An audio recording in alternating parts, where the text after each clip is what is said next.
Hi, என்னோட பேர் Muthu Solaippan. Welcome to Groww Tamil YouTube channel.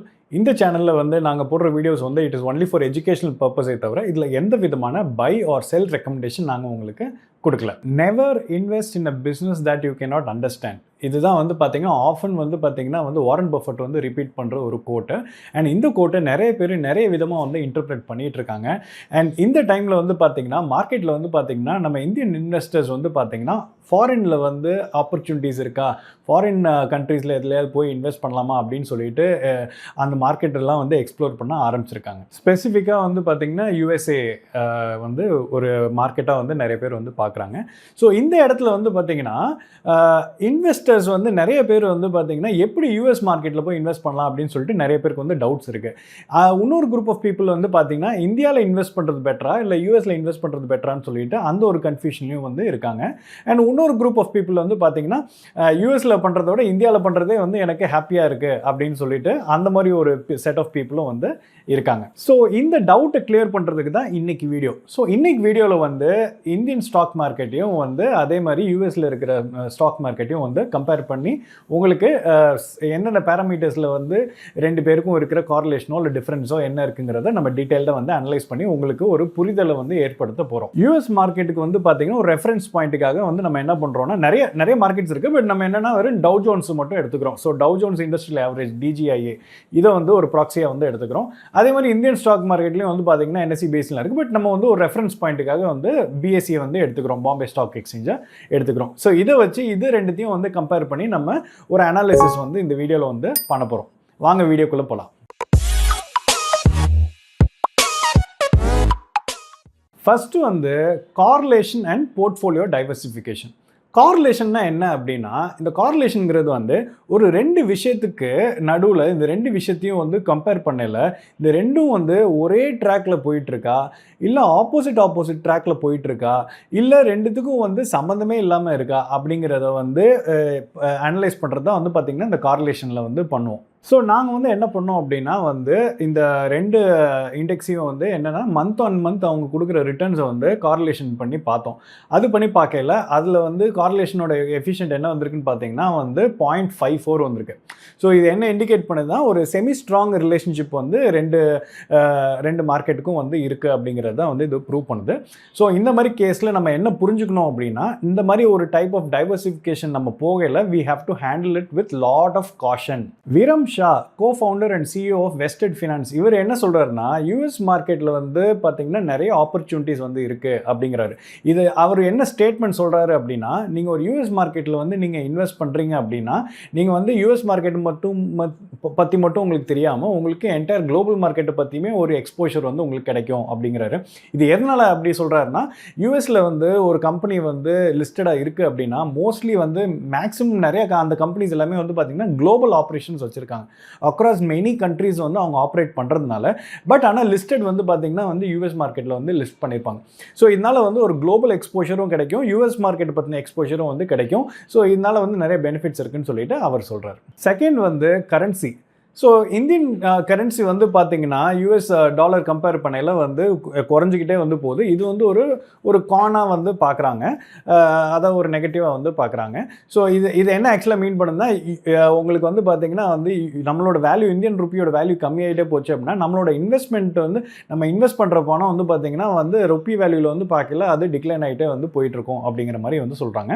But ஆனால் கம்பேரிட்டிவ்லி யூஎஸோட மார்க்கெட் வந்து பார்த்திங்கன்னா டாலர் வேல்யூ வந்து 6% வந்து அப் ஆயிருக்கு. ஸோ 6% அப்படின்னா நம்ம ஒரு யூஎஸ் மார்க்கெட்டில் போய் நம்ம வந்து இன்வெஸ்ட் பண்ணோம்னா டாலர் வந்து ஸ்ட்ராங்காக இன்க்ரீஸ் ஆகிட்டே இருக்கிறதுனால உங்களுக்கு வந்து பார்த்தீங்கன்னா வந்து நீங்கள் போட்டிருக்க இன்வெஸ்ட்மெண்ட் வந்து அந்த டாலர் அப்ரிஷியேட் ஆகிறதுனால அதோட இன்வெஸ்ட்மெண்ட்டும் வந்து ஆட்டோமேட்டிக்காக வந்து அப்ரிஷியேட் ஆகும் அப்படிங்கிறது தான் வந்து அவங்க மீன் பண்ணுறாங்க. நீங்கள் எந்த விதமான டைவர்சிஃபிகேஷனும் உங்கள் ஃபண்ட்ஸ் எதுவுமே பண்ணாமல் அப்படியே வச்சுருந்தா கூட உங்களோட இது வேல்யூ வந்து பார்த்தீங்கன்னா வந்து இன்க்ரீஸ் ஆகிட்டு இருக்கும், ஏன்னா டாலர் அப்ரிஷியேட் ஆகிறதுனால அப்படின்னு சொல்லிட்டு ஒரு கன்க்ளூஷனுக்கு வராங்க அவங்க. மூணாவது வந்து வாலட்டாலிட்டி. ஸோ வாலட்டாலிட்டி வந்து பார்த்தீங்கன்னா லாங் டேர்ம் இன்வெஸ்டராக இருக்கவங்களுக்கு இது வந்து பெரிய பிரச்சனையே இல்லை. ஏன்னா அவங்க இதை பற்றி கண்டுக்கவே மாட்டாங்க. ஏன்னா லாங் டேர்மாக தேர் இன்வெஸ்டட். பட் ஆனால் வந்து ஸ்டில் வாலட்டாலிட்டி வந்து பார்த்தீங்கன்னா அது வந்து ஒரு பாயிண்ட்டாக நம்ம வந்து கன்சிடர் பண்ணணும். ஏன்னா வந்து ரொம்ப வாலட்டைலாக இருக்குது அந்த மார்க்கெட் அப்படின்னா ஆட்டோமேட்டிக்காக வந்து நிறைய பேர் என்ன ஆயிரும்னா வந்து அவங்க வாங்கின ஸ்டாக் வந்து திடீர்னு டிப் ஆயிடுச்சு அப்படின்னா ஆட்டோமேட்டிக்காக வந்து they will be force to sell early. So அந்த மாதிரிலாம் வந்து நிறைய சுச்சுவேஷன் வந்து ஏற்படும். ஸோ இந்த வாலட்டாலிட்டி வந்து கம்பேர் பண்ணல நம்ம வந்து டவ் ஜோன்ஸ் இண்டெக்ஸையும் வந்து நம்ம இந்தியாவோட பிஎஸ்சி சென்செக்ஸையும் வந்து கம்பேர் பண்ணி பார்த்தோம் லாஸ்ட் 10 இயர் பீரியடில் வாலட்டாலிட்டி எப்படி இருக்குது அப்படின்னு சொல்லிட்டு. அப்படி பார்க்கல டவ் ஜோன்ஸ் இண்டெக்ஸ் வந்து 3.92% வந்து வாலட்டாலிட்டி வந்து பார்த்தீங்கன்னா வந்து ஃப்ளக்சுவேட் ஆயிருக்கு. அதே மாதிரி வந்து பிஎஸ்சி வந்து பார்த்தீங்கன்னா 5.06% வந்து பார்த்தீங்கன்னா லாஸ்ட் 10 இயர்ஸில் வந்து வாலட்டைலாக இருக்குது. ஸோ இதுலேருந்து என்ன நம்ம என்ன இப்போ புரிஞ்சுக்க முடியுதுன்னா இந்தியன் மார்க்கெட்டோட ஸ்டாக்ஸ் வந்து பார்த்தீங்கன்னா இட் வாஸ் மச் அதாவது வாலட்டைல் அந்த யூஎஸ் மார்க்கெட் இதை விட வந்து கொஞ்சம் ஹைலி வந்து வாலட்டைலாக வந்து இருந்திருக்கு. கம்பேரிட்டிவ்லி அது வந்து கொஞ்சம் அதிகமாக வந்து இருந்திருக்கு அப்படின்னு வந்து நம்ம அண்டர்ஸ்டாண்ட் பண்ணிக்கிறோம். இன்னொன்று என்ன புரிஞ்சுக்கலாம் அப்படின்னா இந்தியன் மார்க்கெட் வந்து பார்த்தீங்கன்னா it has been comparatively வந்து little higher riskier than US market for the same அதாவது அதே ரிட்டர்ன்ஸ் கொடுக்கறதுக்கு வந்து பார்த்தீங்கன்னா வந்து இந்தியன் மார்க்கெட்டோட இது வந்து பார்த்தீங்கன்னா ஸ்லைட்லி கொஞ்சம் அதிக ரிஸ்க்காக வந்து இருந்திருக்கு.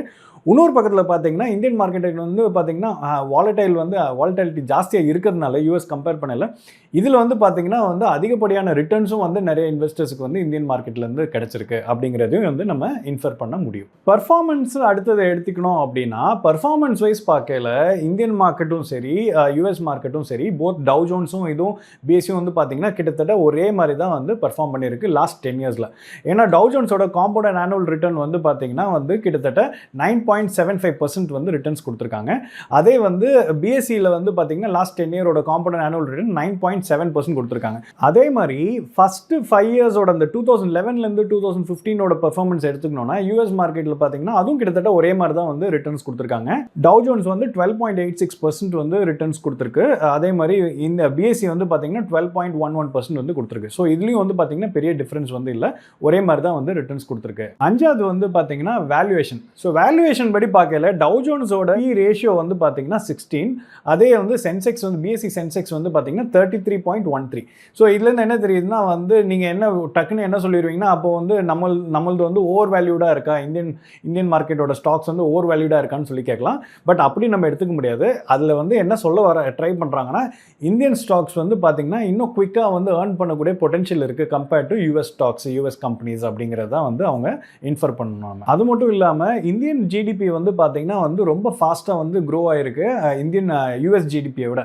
ஸோ அதனால வந்து இதுவும் வந்து ஒன் ஆஃப் த ரீசனாக இருக்கலாம் வேல்யூஷன் வந்து ஜாஸ்தியாக இருக்கிறதுக்கு. அதே மாதிரி லாஸ்ட் 10 இயர்ஸில் வந்து ப்ராஃபிட் ஆஃப்டர் டேக்ஸ் வந்து பார்த்தீங்கன்னா வந்து சென்செக்ஸோட இண்டெக்ஸ் படி பார்த்தீங்கன்னா வந்து இந்தியன் கம்பெனிஸ் வந்து 12.6% வந்து க்ரோ ஆயிருக்காங்க கம்பேர்ட் டு கொடுத்துருக்காங்க. அதே compared to US tau Jones index படி பார்த்தீங்கன்னா 11% வந்து கொடுத்துருக்காங்க. ஸோ இதில் என்ன தெரியுதுன்னா வந்து இந்தியன் கம்பெனிஸ் வந்து எக்கானமி வந்து still it's a growing economy. So அது யூஎஸ் வந்து பார்த்தீங்கன்னா ரொம்ப மெச்சூரான ஒரு மார்க்கெட். இதுதான் வந்து ஒன் ஆஃப் த ரீசன். அதே மாதிரி நம்ம இந்தியாவில் வந்து பார்த்தீங்கன்னா ஒரு சில பிஸ்னஸஸில் வந்து பார்த்தீங்கன்னா மோனோபோலி வந்து கவர்மெண்ட் வந்து அலோவ் பண்ணுறாங்க. பட் யூஎஸில் வந்து பார்த்தீங்கன்னா மோனோபோலி வந்து டோட்டலாக அலோவ் பண்ணுறதே இல்லை. இதுவும் வந்து ஒரு ஃபேக்டராக நம்ம வந்து கன்சிடர் பண்ணிக்கணும். அடுத்தது சைஸ். ஸோ சைஸ்ன்னு எடுத்தோன்னா இது வந்து கம்பேரிசனே வந்து பண்ண முடியாது. ஏன்னா வந்து இப்போது டவ் ஜோன்ஸோட ஓவரால் வந்து மார்க்கெட் கேபிட்டலைசேஷன் எடுத்திங்கன்னா $8.33 trillion. இது வந்து கிட்டத்தட்ட இந்தியன் மார்க்கெட் இது சென்செக்ஸோட 8 times வந்து அதிகமாக இருக்குது. ஏன்னா வந்து சென்செக்ஸ் வந்து பார்த்தீங்கன்னா சென்செக்ஸோட கம்பைன்ட் அதில் இருக்க லிஸ்ட்டாக இருக்க ஸ்டாக்ஸோட மார்க்கெட் கேபிட்டலைசேஷன் வந்து பார்த்தீங்கன்னா $1.16 trillion. ஸோ இது வந்து it shouldn't come as a surprise. ஏன்னா வந்து யூஎஸோட மார்க்கெட் சைஸும் நம்மளோட மார்க்கெட் சைஸும் பார்த்தீங்கன்னா கம்ப்ளீட்லி வந்து டிஃப்ரெண்ட். அதனால தான் வந்து பார்த்தீங்கன்னா இவ்வளோ பெரிய டிஃப்ரென்ஸ் வந்து இருக்குது. வேறு என்னென்ன கீ ஃபேக்டர்ஸ் பேராமீட்டர்ஸ் இருக்குன்னு சொல்லிட்டு நம்ம வந்து பார்க்கலாம். ஒன்று வந்து பார்த்தீங்கன்னா ஆனுவல் ரிட்டர்ன்ஸ். இப்போ ஆனுவல் ரிட்டர்ன்ஸ் வரைக்கும் பார்க்கல அதோட கார்லேஷன் வந்து பார்த்தீங்கன்னா ரொம்ப லோ கார்லேஷனாக வந்து இருக்குது. ஏன்னா வந்து ரெண்டு மார்க்கெட்டுக்கு நடுவில் வந்து வெறும் 0.36 தான் இருக்குது. ஸோ இதை என்ன இண்டிகேட் பண்ணுதுன்னா வந்து ரொம்ப லோ கார்லேஷனாக இருக்குது. ஸோ அதனால் வந்து Indian investors can look at opportunities abroad for investments அப்படிங்கிறது ஒரு கார்லேஷன் நம்ம வந்து எடுத்துக்கலாம்.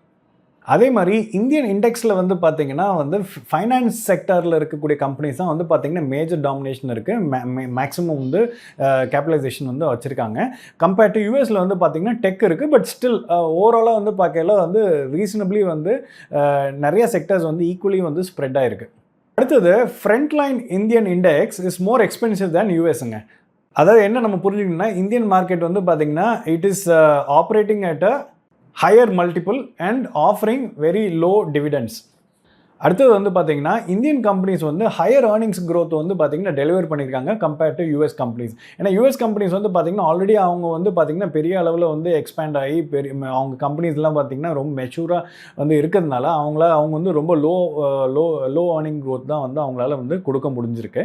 ஸோ இதுதான் வந்து பார்த்தீங்கன்னா, some of the key parameters நம்ம பார்க்க வேண்டிய விஷயங்கள். ஸோ ஆன க்ளோசிங் நோட் வந்து பார்த்தீங்கன்னா வந்து மார்ச் 2020க்கு அப்புறம் வந்து பார்த்தீங்கன்னா, யுஎஸ் ஃபெட் வந்து பார்த்தீங்கன்னா, they infuse lot of global liquidity. அதனால வந்து பார்த்தீங்கன்னா, ஸ்டாக் மார்க்கெட்ஸ் வந்து பார்த்தீங்கன்னா வந்து they have reached a new high யூஎஸ்ல. அதே மாதிரி global events like inflation, interest rates, US ஃபெட்டோட பாலிசிஸ் இதெல்லாம் நம்ம வந்து நல்லா புரிஞ்சுக்கிட்டு தான் நம்ம வந்து யூஎஸ்ல இன்வெஸ்ட் பண்ணுறதுக்கு நம்ம வந்து ஸ்டெப் எடுக்கணுமே தவிர, எடுத்தோன்னே அப்படியே டேரெக்டாக போய் ஜம்ப் பண்ணிடக்கூடாது. அக்ராஸ் ஜியாகிரஃபீஸ் வந்து க்ரோத் ரேட்ஸ் எப்படி இருக்குது அந்த யூஎஸ் கம்பெனிஸோடது அதெல்லாம் நம்ம ட்ராக் பண்ணணும். கரன்சி மூவ்மெண்ட்ஸும் வந்து பார்த்தீங்கன்னா it will affect the margin and profitability of the company. அதையும் நம்ம வந்து ட்ராக் பண்ணணும். அதே மாதிரி நிறைய க்ரோயிங் இந்தியன் இன்வெஸ்டர்ஸுக்கு வந்து பார்த்தீங்கன்னா யூஎஸில் வந்து இன்வெஸ்ட் பண்ணுறதுக்கு வந்து பார்த்தீங்கன்னா நிறைய ETF ஆப்ஷன்ஸ் இருக்குது. யூஎஸ் ஸ்டாக்ஸ்லேயும் வந்து இன்வெஸ்ட் பண்ணுறதுக்கு ட்ரை பண்ணுறாங்க. அது மட்டும் இல்லாமல் there are certain mutual funds which are also available. அது இந்தியாவிலேருந்தே நம்மளால் வந்து பார்த்தீங்கன்னா யூஎஸ் மார்க்கெட்டில் வந்து இன்வெஸ்ட் பண்ணுறதுக்கு இந்தியன் மியூச்சுவல் ஃபண்ட்ஸில் வந்து அந்த மாதிரி நிறைய ஆப்ஷன்ஸும் வந்து கொடுக்குறாங்க. To know more about Indian market grow சேனலுக்கு சப்ஸ்கிரைப் பண்ணுங்கள். உங்களுக்கு உடனுக்குடன் அப்டேட்ஸ் வந்து உங்களுக்கு கிடைக்கும். அண்ட் ஏற்கனவே நம்ம சொன்ன மாதிரி தான் இது வந்து ஒன்லி ஃபார் எஜுகேஷனல் பர்பஸை தவிர இதில் எந்த விதமான பை ஆர் செல் ரெக்கமெண்டேஷன்ஸ் நாங்கள் உங்களுக்கு கொடுக்கல. Hope you like the video. பிடிச்சிருக்குன்னா லைக் பண்ணுங்கள், ஷேர் பண்ணுங்கள், சப்ஸ்கிரைப் பண்ணுங்கள். நன்றி, வணக்கம்.